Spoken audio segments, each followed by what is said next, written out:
Okey, baiklah, memasuki zaman Rasulullah SAW, tepatnya pada tahun pertama di Madinah. Nabi dan sahabatnya serta kaum muhajirin masih menghadapi usaha untuk tetap bertahan hidup.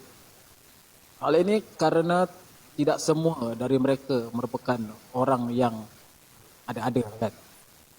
Kecuali salah seorang sahabat, iaitu Uthman bin Affan. Uthman bin Affan ni, jadi kita sudah maklumlah, beliau merupakan seorang yang orang kaya lah dekat sana, kan. Jadi masa tu keadaan kaum muslimin yang sudah mula aman, sejahtera di tahun kedua hijrah, barulah muncul perintah untuk mengeluarkan zakat. Jadi Rasulullah akhirnya mengutuskan Muaz bin Jabal untuk menjadi qadli di Yaman. Rasul pun memberi nasihat padanya agar menyampaikan pada ahli kitab tentang hal ini. Maknanya mengeluarkan perintah supaya setiap umat Islam mengeluarkan zakat, dan mengutuskan Muaz bin Jabal untuk menjadi qadli di Yaman, maknanya duta lah ke sana, kan. Jadi untuk menyampaikan perintah mengeluarkan zakat pada ahli kitab. Dan seterusnya tentang ibadah kurban juga, Rasulullah melaksanakan perintah kurban ketika melakukan haji wada di Mina.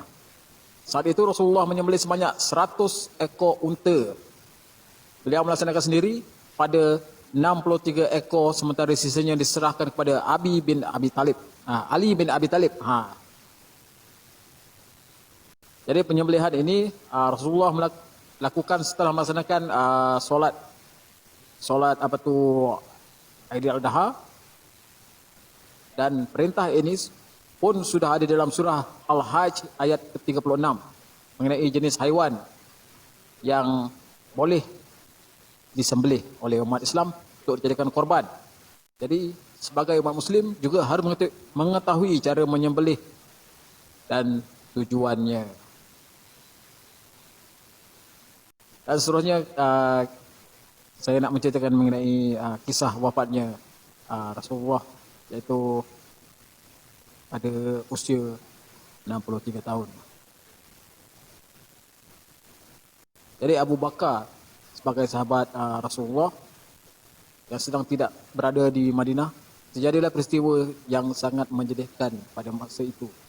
Rasulullah wafat dengan turunnya wahyu Allah, yakni surah Az-Zumar ayat 30, artinya sesungguhnya kamu akan mati dan sesungguhnya mereka akan mati pula. Rasulullah mula sakit di bulan Safar tahun 11 Hijrah. Beliau sakit kepala, demam, hingga akhirnya suhu tubuhnya meninggi, dan keadaannya ini terjadi selama lebih kurang 2 minggu. Dan Rasulullah akhirnya mengunjungi rumah isteri-isterinya dan tiba di kediaman Aisyah dengan badan yang sudah lemah. Jadi dalam keadaan Rasulullah yang tidak bermain lah akibat daripada sakit yang dialami. Jadi dia mengunjungi rumah isteri-isteri baginda. Mungkin dia ada pesan akan dia nak bagi tahu lah semua. Dan akhirnya tiba di rumah Aisyah, dan baginda sudah pun kehabisan tenaga dan lemah. Jadi itulah serba sedikit mengenai riwayat hidup Rasulullah, Nabi junjungan kita, yang memimpin umatnya selama 23 tahun melakukan kerja-kerja dakwah ataupun menyebarkan syiar Islam, dan akhirnya Islam tersebar di seluruh dunia dan menjadi antara agama yang terbesar. Dan berkembang dengan cepat di seluruh dunia. Jadi Acik, itu je lah abang nak sampaikan, serba sedikit yang abang mampu lah, kan.